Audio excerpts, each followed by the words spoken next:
Hello, my name is Dr. Jim Krause, Winning Sports Programs, WSE International. We're a sports, business, education, and entertainment organization. What I want to talk to you about today is group dynamics. If you lead a group, if you lead a team, if you lead an organization, a business, a Bible study, a book review, if you're the leader of a group, then I'm going to give you a little story here that will help you manage, lead, coach your organization. Now, it's going to sound a little silly to you. It sounded a little silly to me when I heard it years and years ago. I didn't realize the strength of this little story until I began to put it into practice and to understand what it means. The story itself is going to be about birds.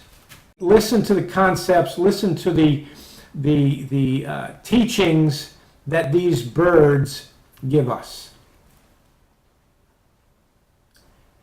Every group, every organization, every team is really and truly divided into three separate entities. The first, we're going to call the eagles. The eagles.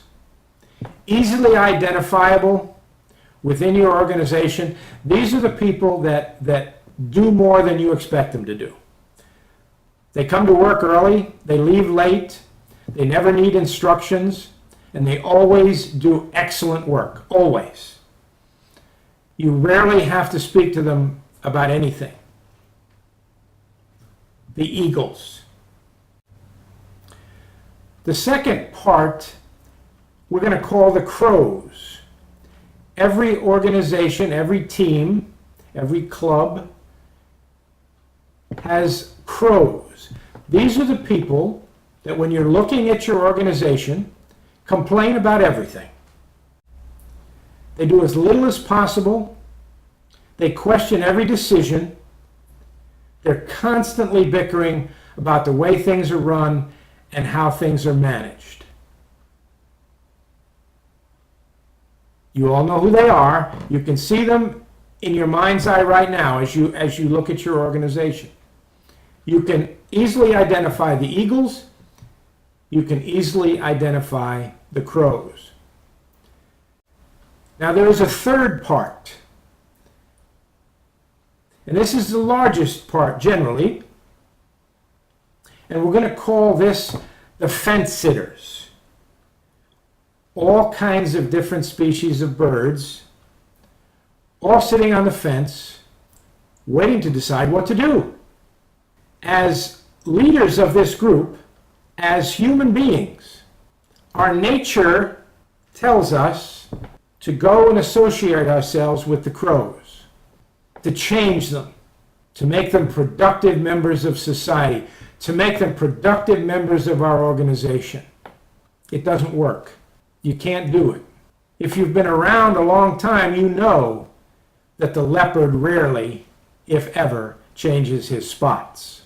But there's something that's in us as people that we want to save them, we want to change them, we want to do something to alter someone's life. The mistake that young coaches, young administrators make, the mistake that young leaders make is that their soul, their heart, something inside them says, save those people, save those crows, bring them into the organization, embrace them, make them a part of what we are. Doesn't work. Don't try it. Enough people have tried it and failed. Understand it. Kind of remember the birds. If 4 or 5 or 6 years from now you're in an organization or something's going on or you're leading a team or you're coaching a team and you start to get this negative vibe, let the eagles, the crows, and the fence sitters jump into your mind. And then take a look at what you're doing or what the people who are leading your organization are doing. And you'll see it. It'll be very visible to you. It really and truly does. It alters the strength of the organization. Because the fence sitters are sitting there. They're sitting in front of you and they're watching you. And you're spending all of your time and all of your effort and all of your motivation and all of your inspiration on who? The crows. They're getting all the attention. So what do the fence sitters do? Well, we want attention. We want to be motivated. We want to be inspired. Let's go be crows. And now what happens? Your organization, your club, your team becomes overwhelmed with negativity. When you hear people talk about, oh, he or she lost the group or lost the team, or the team isn't reaching anywhere near the goals that they should be with the talent that they have, or the players, or the potential customers that they might reach. When you hear that, basically what has occurred internally in that organization is that the leader has decided to change the crows. The fence sitters have become crows because they want the attention. They want to be recognized. They want to hear from you. Now the professional leaders, the successful managers, the successful administrators, the successful coaches, they understand that this practice is inappropriate. It's unsuccessful. It leads to a group not reaching the goals and objectives that they set for themselves. What they do, the successful ones, is they work with, they motivate, they inspire, they give the utmost attention to the fence sitters, the group in the middle. They occasionally pat the eagles on the head and say, "You're awesome, thank you." That's all that's really necessary. They keep one eye on the crows so that they can at least get some efficiency, some effort out of them. They don't completely quit. But most of the attention goes to the fence sitters. When this occurs, your organization will then become top-heavy with a positive atmosphere. You will reach your goals and objectives, and maybe sometimes even overachieve what you expected. Because you've moved the fence sitters up forward in the organization with the eagles. Now, they're never going to be eagles,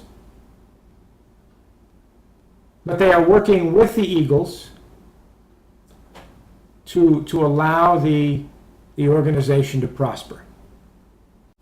Now, the first thing you'll say to me, and I know everybody does, so I'm just going to save you the time, well, I would just fire the crows.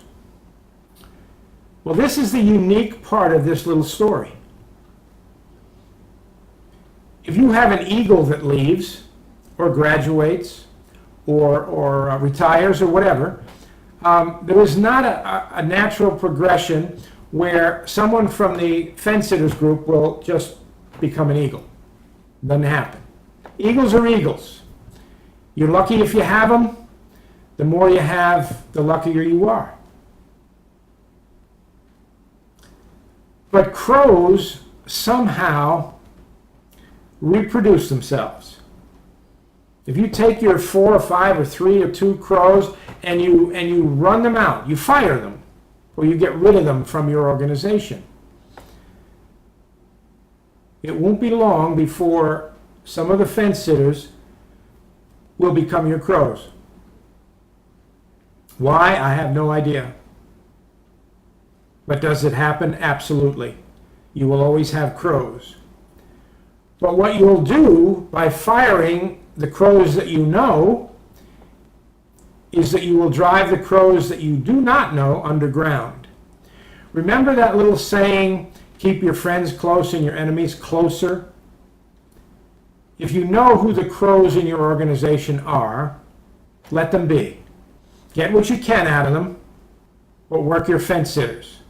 The more successful your organization becomes, the less influence the crows have, and the more they move into the back of the organization. Motivate, inspire your fence sitters. Give them the majority of your attention. Don't try to change people. Leopards don't change their spots. And you'll be a very, very successful leader, manager, administrator. Thank you and have a great day.